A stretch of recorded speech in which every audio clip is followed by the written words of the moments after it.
Welcome sa Kwentong Masarap. Kung ikaw ay bago lamang na napadpad sa ating channel at nais mo ng ganitong mga content, huwag kalimutan mag-subscribe, mag-like at share ang ating mga videos. Maaari rin kayong mag-comment sa ating comment section. If meron naman kayong mga story na tulad nito, maaari ninyong isend sa ating email account na nakalagay sa ating description. Ngunit kung sa iyong palagay ay hindi nararapat sa iyo ang temang ito, huwag na lamang pong manood at scroll down na lamang.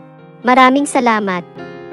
Bakit kaya may mga taong mapagsamantala sa pagkakataon? Kung kailan ka lugmok na lugmok, doon naman sila papasok. Wala ka na magagawa kung hindi lunukin ang pride at kahihiyan.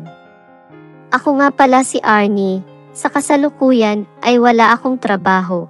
After ko maoperahan last month at hindi ko alam kung makakabalik pa ako sa aking trabaho, lalo na ang klase ng work ko ay kailangan ng lakas at mabilis na kilos. Ang company ko naman nagbigay din ng tulong pero hindi naman sapat. Sa gamot ko lang kulang pa. Paano pa sa dalawa namin anak? Noong wala pa ako sakit.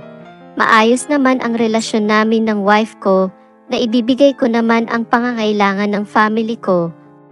Nagpabinyag ang kapitbahay ko na kaibigan ni Mrs. Kinuha ako na ninong, nakilala ko din ng araw na iyon ang ibang ninong at ninang. Isa na doon si Paring Marshall. Siguro kinuha siya na ninong dahil alam na may pera si Paring Marshall. Sinagot din kasi ni Paring Marshall ang alak at ibang pagkain. Iba pa yung pakimkim, meron kasing itong business at nasa abroad ang asawa niyang nurse. Kaya sa amin lahat na ninong siya ang nakakaluwag sa buhay. Simula noon naging kaibigan ko siya. Minsan dumadalaw sa bahay, nag-shot kami. Lately nang magkasakit ako, mahirapan kami sa financial, lalo akong lang ang nagtatrabaho. Nakita iyon ni Paring Marshall, tumulong siya sa akin. Nagbigay siya ng cash. Mahihiya nga ako, pero need talaga namin, lalo nang naoperahan na ako. Ang ginawa ko, umutang na lang ako sa kanya ng pambayad ng hospital. Hindi naman nagdalawang isip magbigay. Kapag maka-fully recovered na raw ako, saka na ako magbayad sa kanya. Nagpasalamat talaga ako sa kanya at tinanaw ko na utang na loob iyon. Pero sa natuklasan ko sa ngayon, parang hindi na ako makaka-recover sa sakit. Paano pa ako makakabayad sa kanya?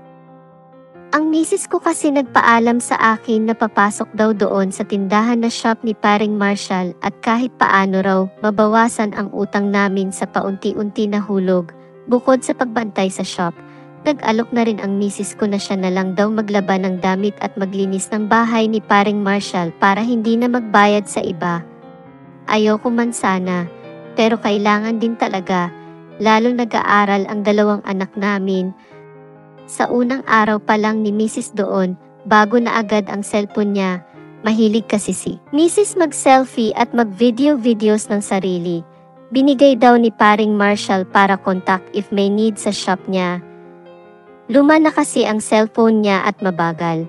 Hinayaan ko lang din dahil nakakatulong naman. Pero habang tumatagal may napapansin ako na pagbabago kay Mrs. Dati nakakapagluto pa sa bahay. Ngayon aalis ng alas 8 ng umaga, alas 10 na ng gabi ang uwi. May isang araw na naliligo ang asawa ko. Naiwan niya sa upuan ang bago niyang cellphone. Kusa ko na itinulak ang wheelchair na sinasakyan ko at lumapit sa cellphone. Dinampot ko dahil nagandahan ako. Sinubukan ko na buksan pero may password. Nag-try ako ng password para mabuksan ko. Alam ko kasi si Mrs. na mahina pagdating sa mga gadget. Ako pa nga ang naggawa ng FB account niya noon at Google Mail. Madali ko na open. Nagtingin-tingin ako ng picture at videos pero biglang akong kinabahan sa mga nakita ko na pictures at videos. Si Paring Marshall at si Mrs. sweet na sweet sa mga picture at ang isa pang lalong magpahina sa akin ay ang video nila na nasa loob sila ng isang kwarto. Kung hindi ako magkakamali, kwarto ni Paring Marshall yun. Abala silang dalawa sa malaswang ginagawa. Sinend ko agad sa aking account ang mga picture at videos nang naramdaman ko na patapos na si Mrs. Ibinalik ko ang cellphone sa upuan at lumayo ako. Hindi ko mapigilan ang umiyak. Nakita pa nga ako ni Mrs. na magpupunas ng mata. Nagtanong pa sa akin kung bakit daw. Sabi ko na lang na puwing lang ako. Umalis siya na tulad ng dati.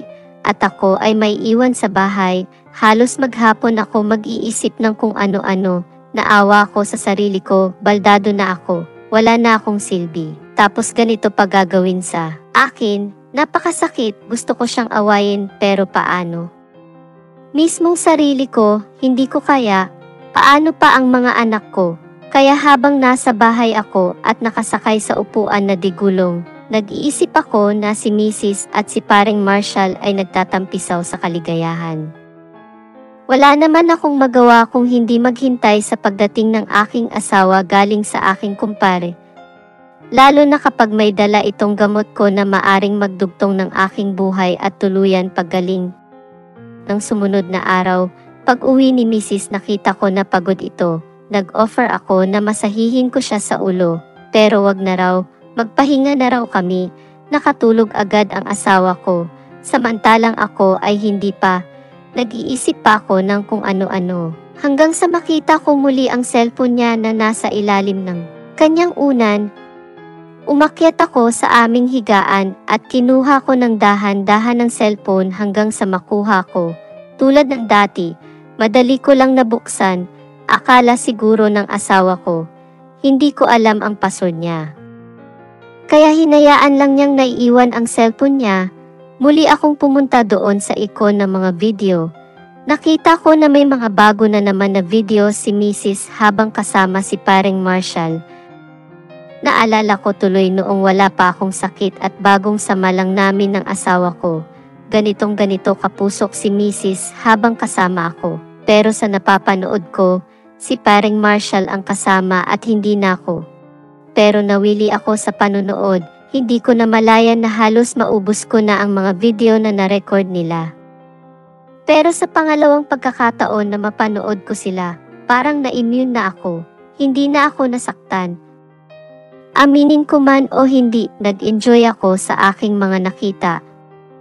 Masaya ako na nakikita ko na masaya ang aking mahal na asawa. Total wala na rin naman akong magagawa. Hindi ko rin naman magagawa kay Mrs. ang mga nagawa ni paring Marshall dahil sa aking sakit. Naibalik ko agad ang cellphone ni Mrs. nang nakita ko ito na gumalaw. Kinabukasan tulad ng dati aalis na naman si Mrs. at halos kasabay niya. Ang mga bata na papasok sa school, ako naman matitira sa bahay. Nag-iwan din ang asawa ko ng pagkain ko at gamot na binili niya para sa akin.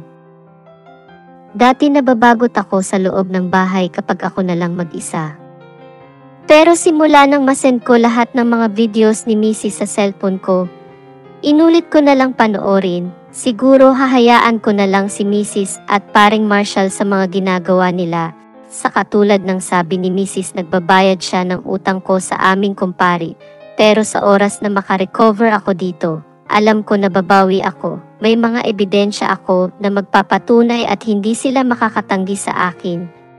Sa ngayon, wala pa akong magagawa kung hindi tanggapin at lunukin ang aking pride at pagkalalaki para mabuhay.